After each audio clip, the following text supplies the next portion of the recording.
Everyone knows the story of the Titanic, how the largest moving object ever fashioned by the hand of man hit an iceberg on its maiden voyage and sank in the middle of the North Atlantic. 1,500 lives were lost. The tragedy has been well documented in books and on film.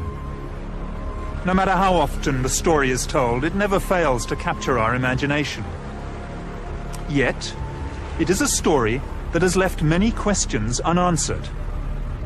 Now, for the first time, we take a fresh look at some of the mysteries surrounding the Titanic and reveal evidence that leads to a compelling and shocking hypothesis: that the ship that plummeted 2 miles to the bottom of the sea was not the Titanic, but its sister ship, the Olympic.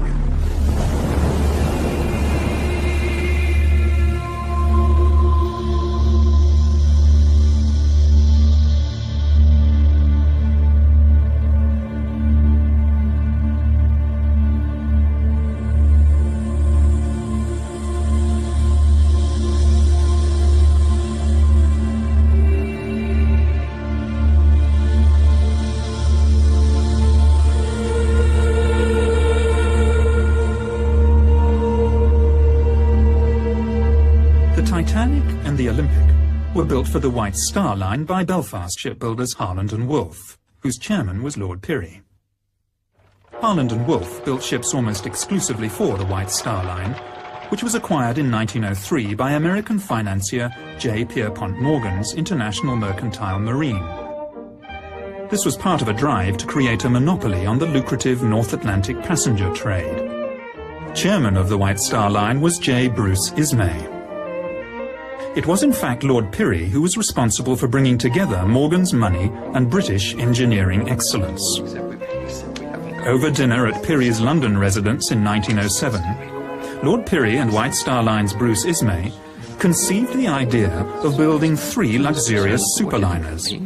First the Olympic, then the Titanic, and finally the Britannic. The first of the new ships, Olympic and Titanic, were to be virtually identical. This represented the White Star Line's survival strategy in the highly competitive North Atlantic passenger market, while also ensuring a bright future for the Harland and Wolff shipyard. As well as holding a large financial stake in Harland and Wolff, Lord Pirrie was a shareholder in the White Star Line and the International Mercantile Marine. Almost all passenger liners on the North Atlantic route in the early part of the 20th century were immigrant ships. In poor condition, many were known as coffin ships, and their owners blatantly overloaded and overinsured their vessels. In fact, it was an industry noted at the time for fraud. On the 14th of June 1911, the Olympic made her maiden voyage, under the command of Captain Edward J. Smith, Commodore of the White Star Line. Then just a week later, still under the command of Edward Smith, the Olympic was involved in a stern collision with the tug O.L. Hallenbeck in New York, an accident that nearly caused the tug to sink. Barely 3 months later, on the 20th of September 1911, the Olympic, still under the command of Captain Smith, was involved in yet another collision, this time with the British warship HMS Hawke in the Brambles Channel in Southampton Water. It was a serious collision, which was to seal the fate of the Olympic. Pulled in by the suction from the Olympic's great propellers, the Hawke is irresistibly drawn towards the larger vessel, and the 2 ships collide. The Hawke's underwater ram and bows strike and penetrate the starboard side of the Olympic, causing a triangular hole several meters high, and an even larger hole below the waterline. Any accident involving a Royal Naval ship was investigated by the Admiralty, who, not surprisingly in this case, found that the Olympic was at fault, even though the evidence, including eyewitness accounts, suggested otherwise. As a consequence of this ruling, the White Star's insurers declined to pay out on the claim. The damage done to the Olympic was severe. Besides being holed both above and below the waterline, she sustained numerous other injuries, including steel frames buckled, thousands of rivets popped, steel plating dislodged over 4 decks, and distortion to the starboard propeller and crankshaft. To make matters worse, the keel was bent, giving the ship a pronounced list to port. Interestingly enough, when 6 months later the ship which came to be known as the Titanic made her maiden voyage out of Southampton, second-class passenger Lawrence Beasley, a science teacher, noted that the ship seemed to have a slight but permanent list to port on the first part of the voyage, a fact noted by several other surviving passengers. The great hull was patched up in Southampton by riveting steel plates below the waterline and reinforcing with wooden beams above. This work took over 2 weeks, suggesting just how serious the damage was. In October 1911, with these temporary repair works in place, the Olympic then limped back to the Harland and Wolff shipyard in Belfast for more permanent repairs to be done. In fact, some of those temporary repairs failed during the voyage to Belfast. By the way, remember that although this is a model of the Olympic, the two ships were virtually identical. It's this fact which made a conspiracy feasible, a conspiracy of monumental proportions. The starboard propeller is going to have to be replaced, and the crankshaft is damaged. There's a crack between the arm and the shaft. But worse, the keel is bent. That's going to give her a permanent list to port, and there's no way we can correct that. We're going to have to cut the ship in half, insert a new frame, and then put it all back together again.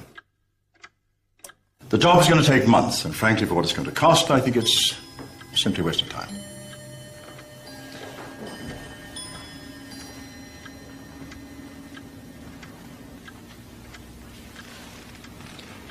Can you not just patch her up until Titanic is ready? Well, we could put in a bulkhead to strengthen her.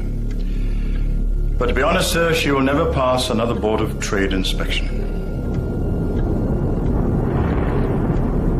In Belfast, the Titanic was nearing completion, but all work on her stopped so that every effort could be put into the repair of the Olympic.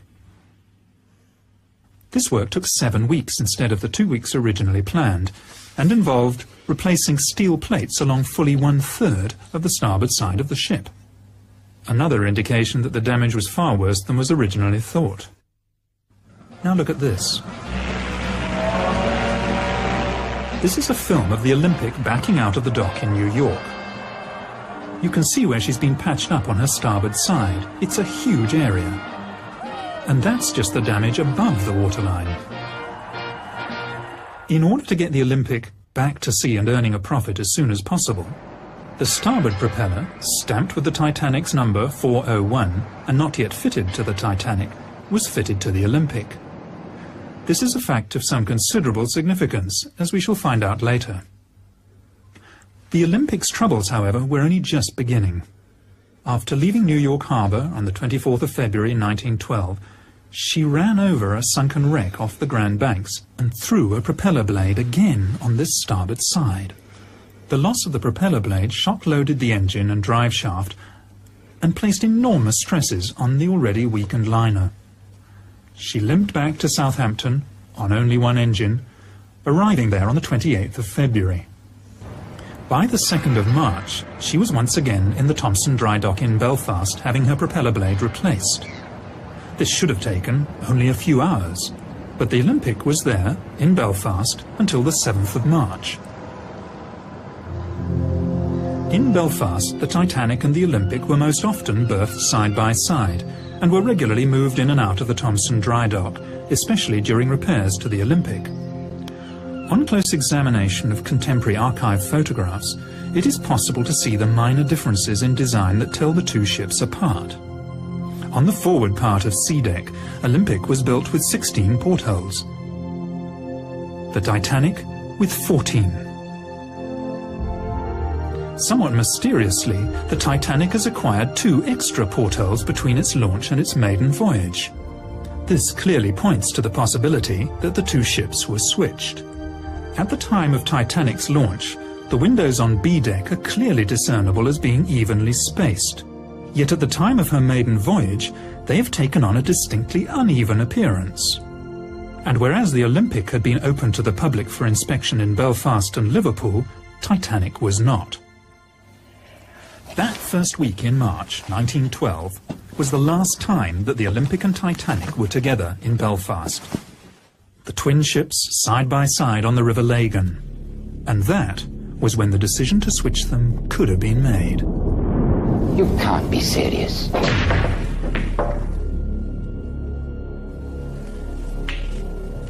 Olympic and Titanic are exactly the same. No one will know we've switched them when they get back to work on Monday morning. We'll just swap the names. Everything else is standard White Star issue.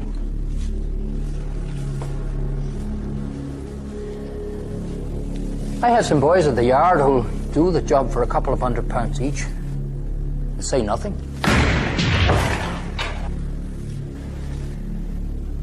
We'll never get away with it. If word of this gets out... It's either that, Ismay, or we both go down. White Star Line and this yard. There's got to be another way. There isn't. We have no choice. Right. That's it then.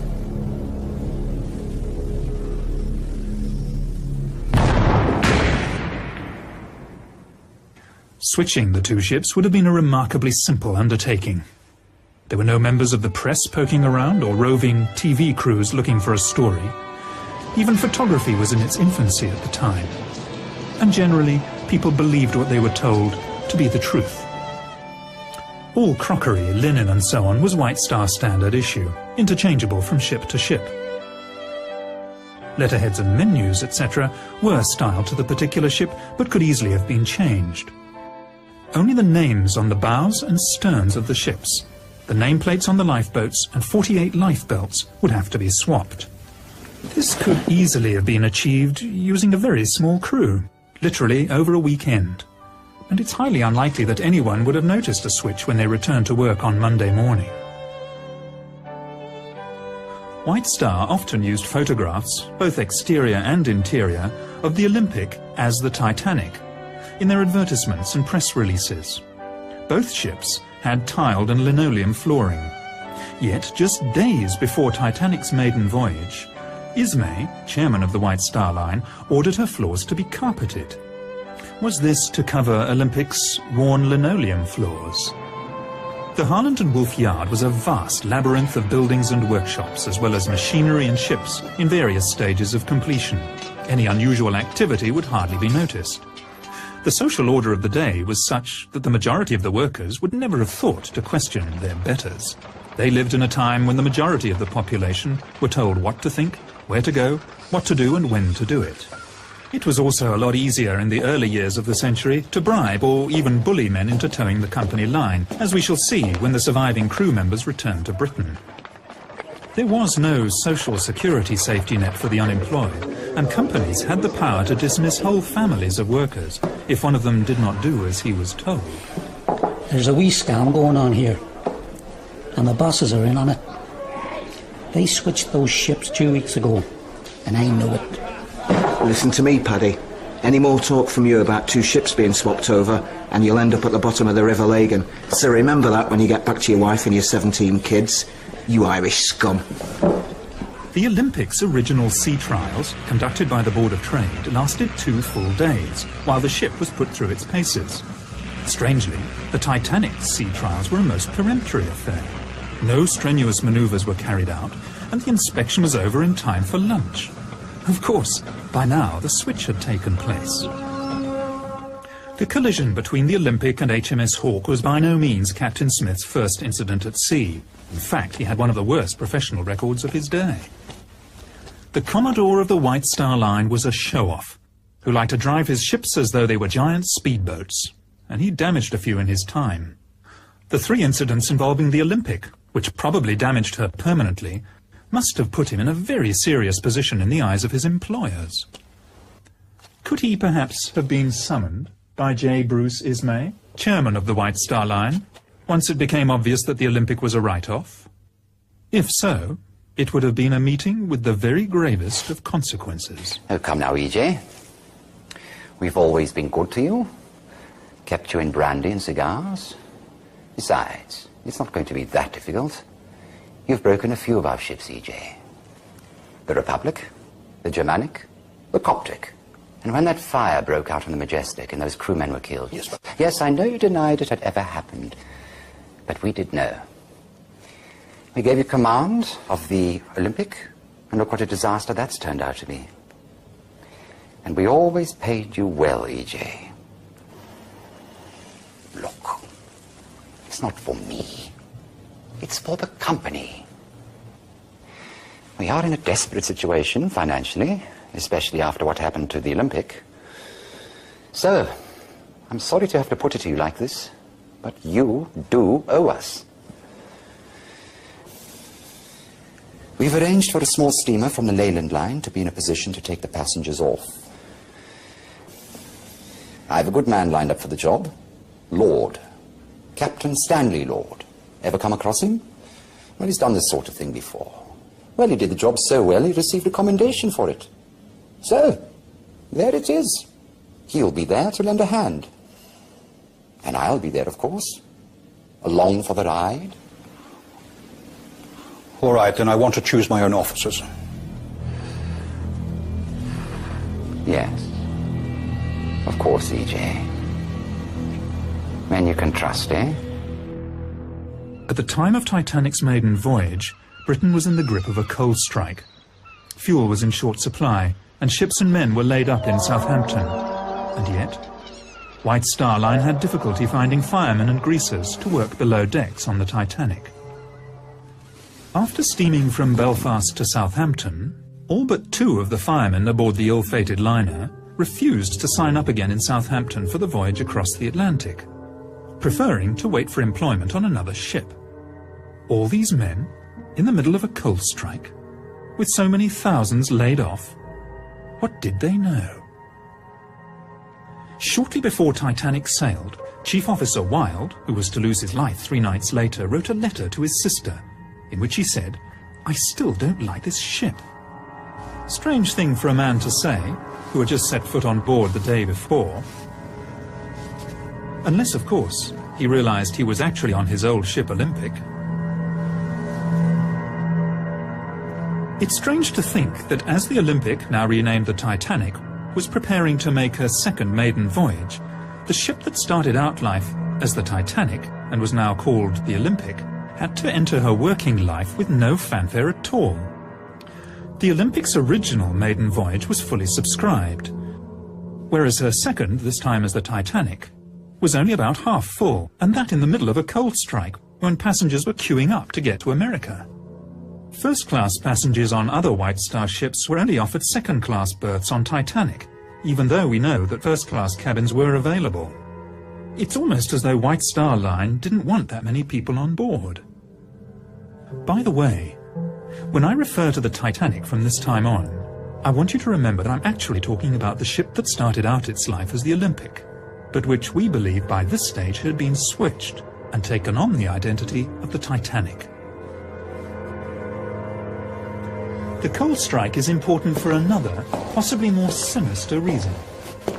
Most other ships were desperate for coal, and passengers and cargo destined for the New World were stuck in Europe.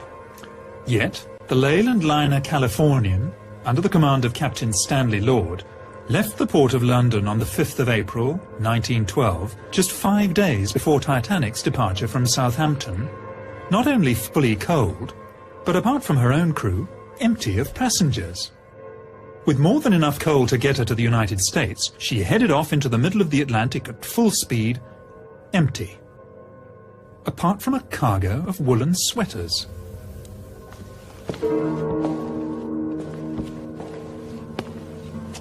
Over 50, mostly first-class passengers, cancelled their passages on the Titanic at the last minute, many of them close friends and business associates of J.P. Morgan. Morgan himself cancelled his passage at the 11th hour, despite having the best suite on the ship, claiming illness.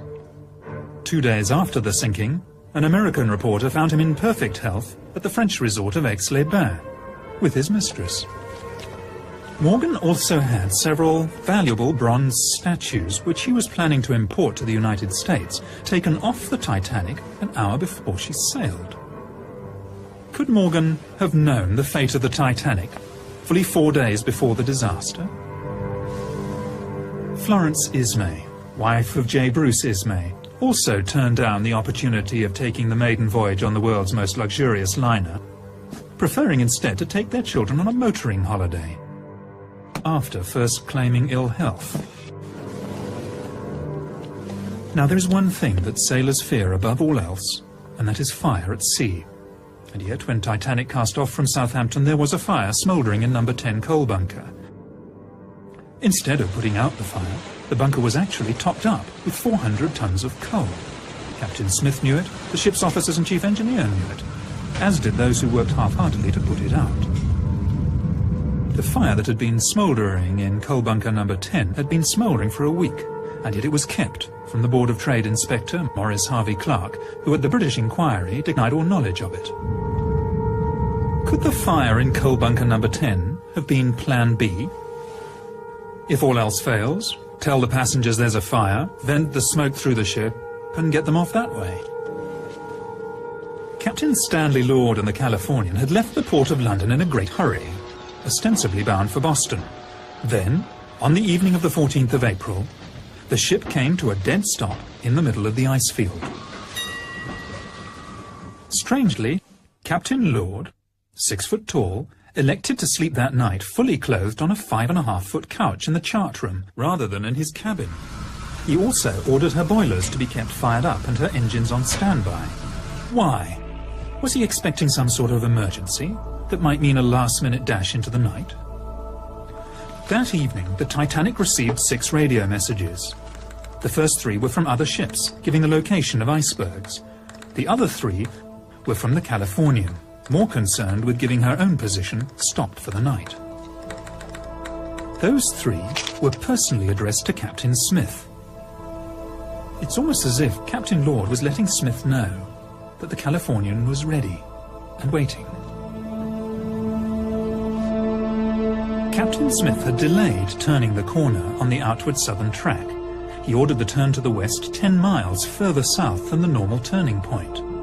This was certainly not as an evasive measure to avoid the ice field, but one designed to take him directly into it. He must have known this. Tragically, Captain Lord failed to keep his radio operator awake. Even so, the Californian's last message to the Titanic never got there. The Titanic's radio operators were too busy with passengers' messages.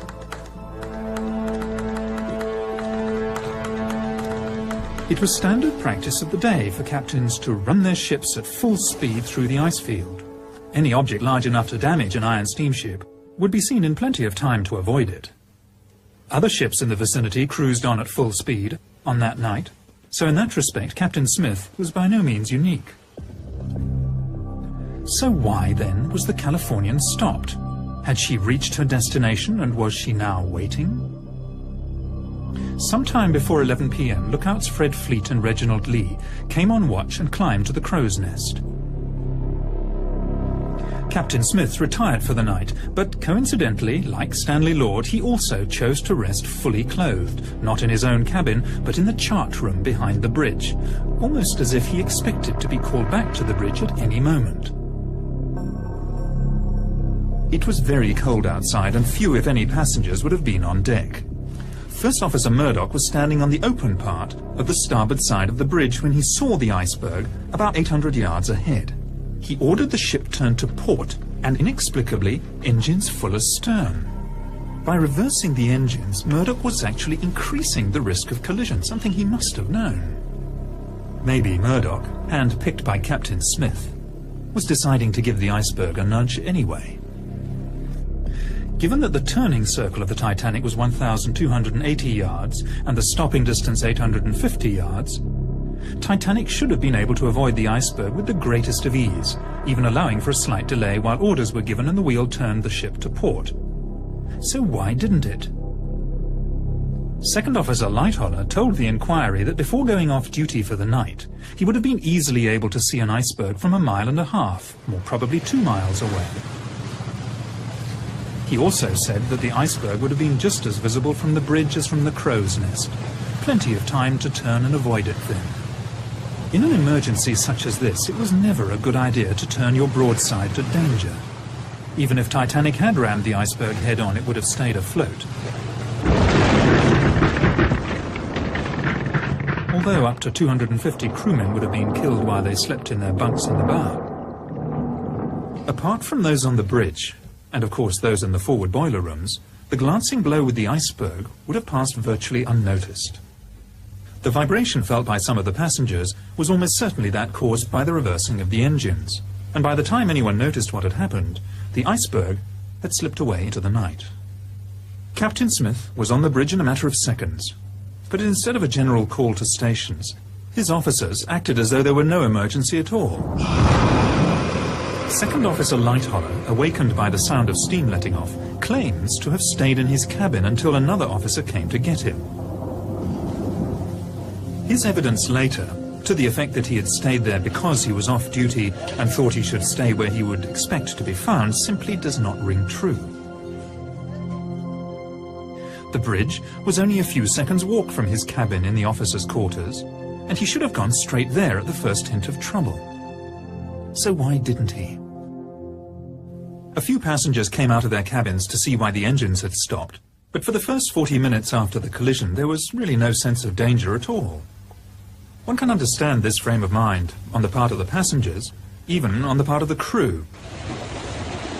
Except for those who were dousing the fires in boiler rooms 5 and 6. After all, they thought they were on an unsinkable ship.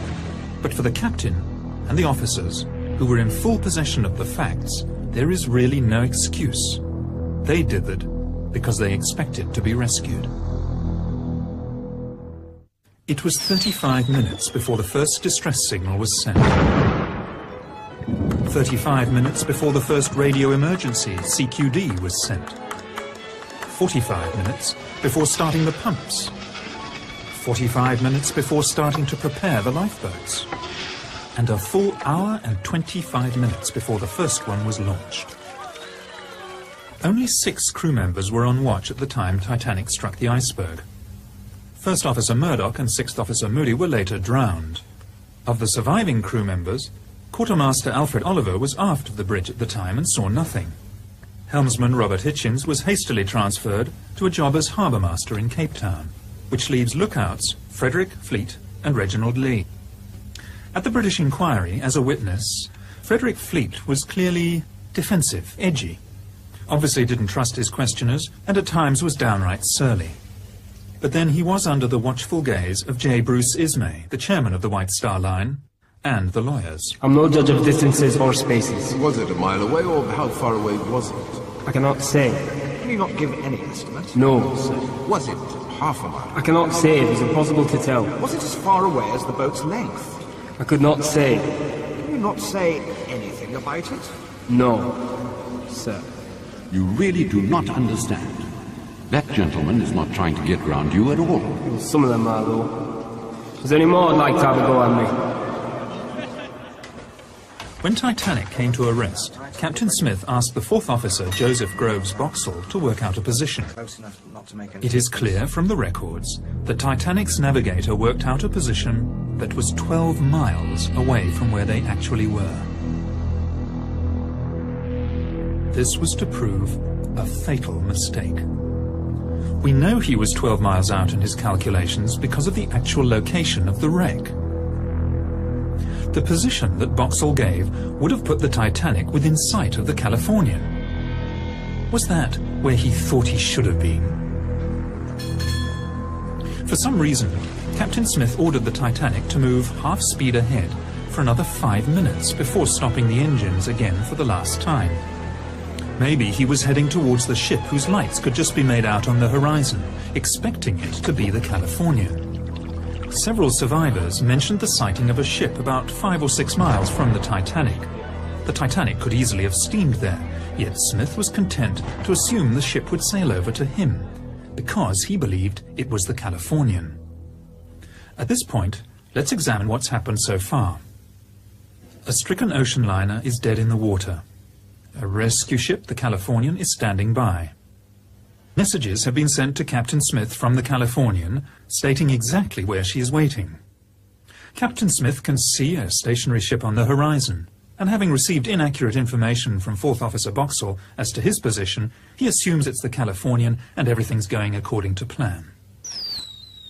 At about midnight, the Titanic started sending up her distress rockets, red, white and blue. Rockets could also be seen from the bridge of the Californian, and this was duly reported to Captain Lord. Captain Lord asked what colour the rockets were. In fact, over the next 2 hours, Lord repeatedly asked his officers about the colour of the rockets. Was he expecting to see red or blue signals? Very likely. But whether he was or not, the answer from the bridge was always the same. Only white rockets could be seen. He therefore, rightly, assumed that the rockets were not coming from the Titanic. Survivors reported that the rockets launched from the bridge of the Titanic soared up several hundred feet into the night sky, bursting with an ear-splitting report. The rockets from the ship that was visible from the Californian only went as high as the top of her mast, and even at 4 to 5 miles distant, the officers would have quite reasonably expected to hear a report. But they heard nothing.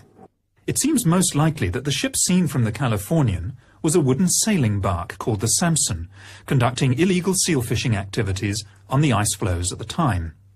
The white rockets she was firing, to mast height only, were intended to recall her small rowing boats. A few months after the disaster, the captain of the Samson said that he had also seen a large liner firing rockets and that he had not gone to investigate because of his own illegal activities. The Californian's apprentice, Gibson, later testified that he saw only 8 rockets fired from the ship, and all white.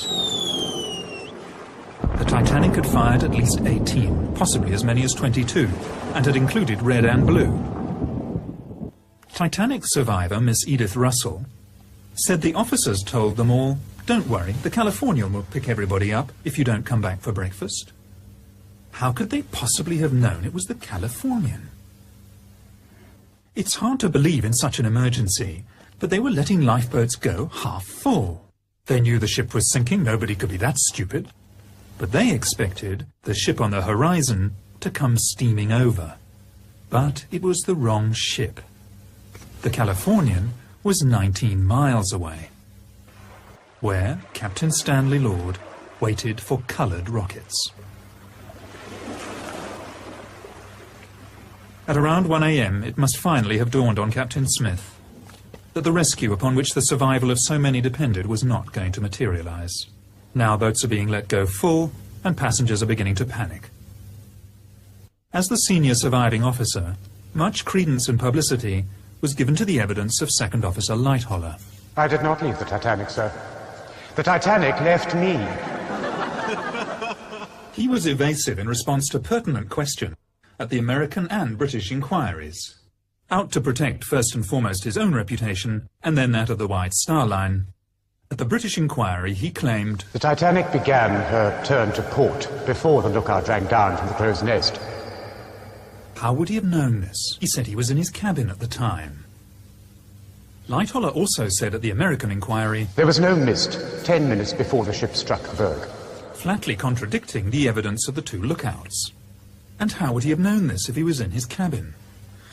He also lied about the number of ice warnings received on the bridge, as if to suggest that the iceberg came as a surprise.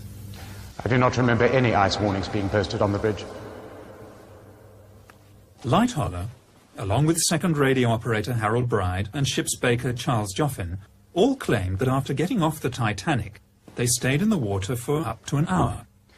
"I was in the water for between half an hour and an hour before I climbed aboard the upturned collapsible.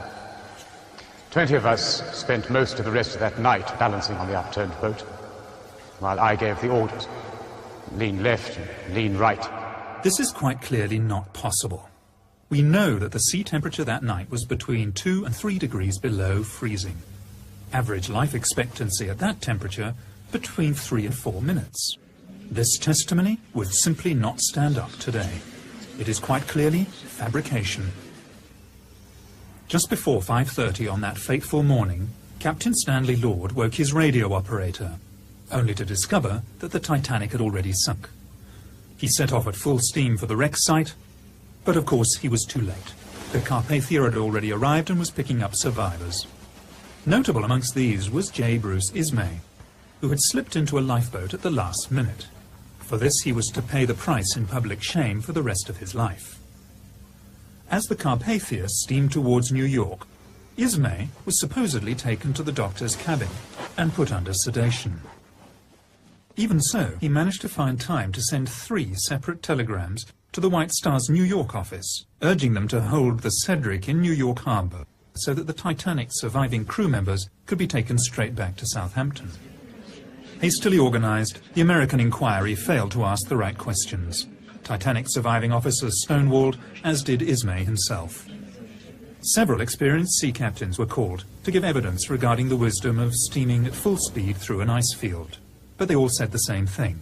Maintaining full speed in the vicinity of ice was perfectly normal, and on the night in question, the icebergs could be seen at between 5 and 6 miles distant. It never occurred to anyone to ask the simple question, in that case, why did the Titanic hit an iceberg? When the surviving crew got back to England, they naturally expected to go straight home to their loved ones. Instead, they were all herded into a railway shed and held for nearly 24 hours before being made to sign pieces of paper. A lot of them were under the impression that they were signing the Official Secrets Act. Was someone trying to suppress something here, some vital piece of information? Remember what it is you've put your names to. If there's any talk of the ship being swapped in Belfast, or any stories of insurance fraud going on, then there will be 20 years of His Majesty's pleasure awaiting you and no job to come out to when it's over. So, think on this when you see your wives and sweethearts.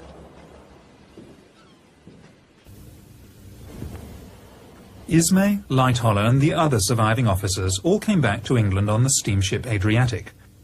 There can be little doubt as to the main subject of conversation on their voyage. They were all to be star witnesses in the forthcoming British inquiry.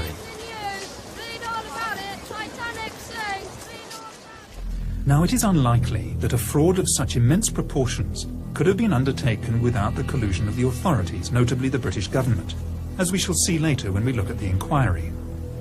In fact, it makes perfect sense for the government of the day, under Prime Minister Lord Asquith, to have colluded in a cover-up.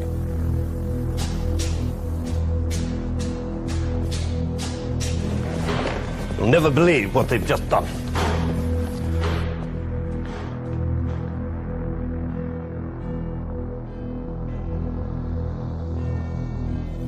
How many? I'm told 1,500. The position is simply this, Prime Minister. The White Star Line is on the verge of bankruptcy. Now, if White Star were forced to go into liquidation, La Holland and Wolf Yard in Belfast would also be placed in a very precarious position, perhaps even forced to close down. Now, that means that 20,000 men will be laid off, not to mention the effect on all the subsidiary and dependent industries. Quite frankly, it is a political situation we cannot afford, Prime Minister. Alienate the Irish, and we will most certainly lose seats in Belfast. The Fenians, the Republicans, will seize the opportunity. And with our majority gone, we will undoubtedly lose the next election, Prime Minister. There is the chance of a blunder here of unprecedented proportions. We are going to have to go along with this, Prime Minister. I will not see a stain put upon the British government. Not for the White Star Line, not for Holland and Wolf, not for the Irish, and certainly not for the interests of J.P. Morgan. I would also remind you, Prime Minister, that as part of the arrangement for an American company to acquire the White Star Line, J.P. Morgan agreed that this government could requisition his ships as Royal Naval Reserves should the need arise. I would also remind you, Prime Minister, that the situation in Europe is becoming ever more doubtful. If the White Star Line were to go into liquidation, the major creditor would be J.P. Morgan himself. Now, as both owner and banker, he would certainly exercise his rights to seize his assets. And we would lose all those ships, Prime Minister. It's a sad day for England, when the policies of a British government are dictated by greedy and ruthless businessmen. And if it ever became public... Doubtless you have someone in mind to run the show? Yes. I thought we could bring Mersey out of retirement. He's reliable, he knows how the system works, he's discreet, and he will do what needs to be done. My son is called to the bar. I would be more comfortable if he were there to keep an eye on things. Of course, Prime Minister, we'll find employment for him in the Attorney General's office. Very well, then. But neither I nor the administration know anything about it.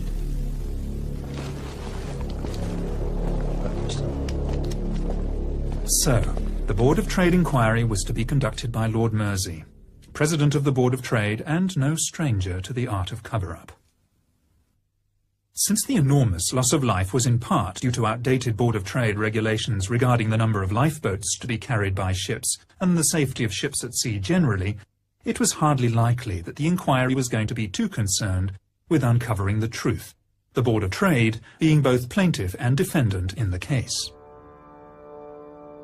The hearings were held at the Scottish Drill Hall in London, where the acoustics were so bad that spectators in the public galleries found it difficult to hear everything that was said. Lord Mersey had complained about the unfortunate choice of venue, but then again it had been booked by his son. Harold Sanderson, representing Harland and Wolff, repeatedly made the mistake of referring to the Titanic as the Olympic. As for Lord Mersey himself, he simply didn't ask or allow to be asked the right questions. The press, who were there throughout the hearings and could have done something about it, were more interested in the scandal surrounding the lucky escape of J. Bruce Ismay. Other expert naval officers told Lord Mersey that even on a moonless night there'd be no difficulty spotting an iceberg from as far away as 6 or even 10 miles. Remember, the full turning circle of the Titanic at top speed was only 3/4 of a mile. The whole British inquiry was a whitewash. Captain Smith would not be blamed because he was no longer alive and could not defend himself. The lookouts were not to blame. The design and construction of the Titanic was not to blame. Neither were her officers or her owners. In fact, no one was to blame, except Captain Lord. Captain Lord stood alone. If Lord Mersey heard anything at the inquiry that he didn't like, he simply ignored it. She looked like a small tramp steamer about 5 miles away. They were firing rockets just after midnight. Altogether, she fired 8 rockets, and all white, and rose no further than the masthead. I think we are all of the opinion that the distress signals, which were seen from the deck of the Californian, were in fact the distress signals from the Titanic. I went down below to Captain Lord, who was sleeping in the chart room. He asked me again if I was sure there was no color in the rockets. So I said, no, they were all white. I think the onus of proof in this matter is upon the Californian. That it will be for the Californian to satisfy us that they were not the signals of the Titanic. Whenever a Titanic survivor referred to the mystery ship that they'd seen on the horizon, as often as not, Lord Mersey would interject with, "You mean the Californian?" There was barely an attempt at cross-examination, and, as happened so often, Captain Lord declined to defend himself. Perhaps out of fear that he might reveal his part in the conspiracy. Furthermore, when the inquiry heard from passengers who'd been aboard the Mount Temple that they'd actually seen the Titanic on the horizon and were even close enough to hear the last 2 reports of her rockets, Lord Mersey repeatedly interrupted them. You do not give me the answers that please me. Of course, if Lord Mersey was a party to the cover-up, he would have known about Captain Lord's secret mission and of how the rescue plan failed, largely because of circumstances outside Captain Lord's control. And yet, Lord Mersey repeatedly interrupted the testimony of Californian's officers and instead accepted evidence against Captain Lord that would have been laughed out of court under normal circumstances. Was Captain Lord being made a scapegoat because he had failed to do what he'd been engaged to do on the night of the disaster? Of course, by highlighting Lord and the Californian, Lord Mersey was drawing attention away from rather more sensitive issues. Titanic's bulkheads should have gone 1 deck higher. It was the Board of Trade's own regulations that allowed Titanic to go to sea with too few lifeboats. and the Board of Trade's inspectors, who had been so ready to sign the ship off as fit to go to sea in the first place. Titanic cost $10 million to build, and as a brand new ship would have been insurable for that amount and more. The Olympic, on the other hand, damaged beyond economic repair, would only have been insurable for a much smaller amount. A motive for switching the ships is clear. Normally, White Star Line, when they insured their ships, took on part of the risk themselves, and it was at first thought that Lloyd's of London would only be liable for $7.5 million. Not so. For just 1 week before the maiden voyage of the Titanic, which we now know was in fact the Olympic, White Star Line upped their insurance on the vessel dramatically. And, incredibly, just 5 days after the sinking, Lloyd's paid out $12.5 million.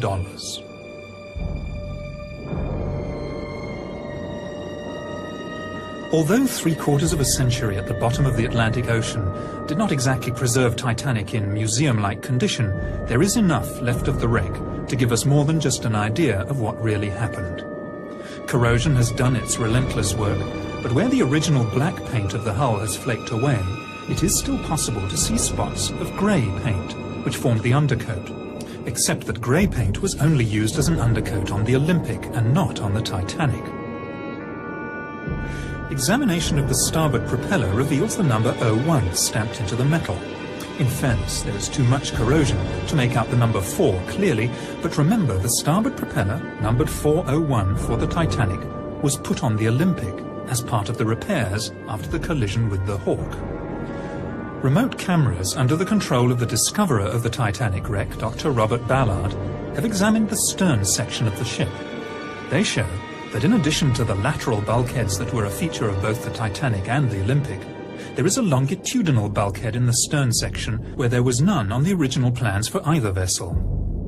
The position of this bulkhead suggests a temporary repair has been carried out to strengthen the keel, a keel perhaps damaged by the collision with HMS Hawk. And finally, a close look at the bow could reveal the most damning evidence of all. In 1986, the French National Oceanographic Institute examined the wreck with Dr. Robert Ballard. One of the things they checked was the name of the ship. In keeping with White Star tradition, both ships had their names engraved into the upper bow plates in letters 4 foot high. Examination of the wreck and the name Titanic shows that it is made of iron letters which have been riveted onto the original bow plates. With the passage of time, 2 of the letters have dropped off and been lost forever in the sediment of the seabed. At the place where they once were, engraved into the hull, are the letters M and P.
Let the heavens rejoice, let the earth be glad, let the sea resound, and all that is in it. Let the fields be jubilant, everything in them, and let all the trees of the forest sing for joy. Let all creation rejoice before the Lord, for he comes. That's Psalms 96, verses 11 through 33. Amen. Amen. I tell you, that was an interesting documentary, and I hope the people that watch it will find it to be so, and kind of put them on notice. Say, hey, look, don't believe everything you're told, particularly if it comes from the government. So let's be real wary of all this stuff that's going on around us. And Chris, we've talked about it. These things with the UFOs and with all this other stuff. Mighty suspicious. But this is the season for joy. And what I want to say to everybody is Merry Christmas. And hope you have a Happy New Year. We'll probably see you before then, but just in case, I wanted to offer those greetings now. So I'm going to sign off from Opelika, Alabama. And I'm going to tell everyone Merry Christmas, and I hope you have a Happy New Year as well. And I'm signing off from Opelika, Alabama too. Please like, share, and subscribe to this podcast if you enjoyed it. And we'll catch you on the next one.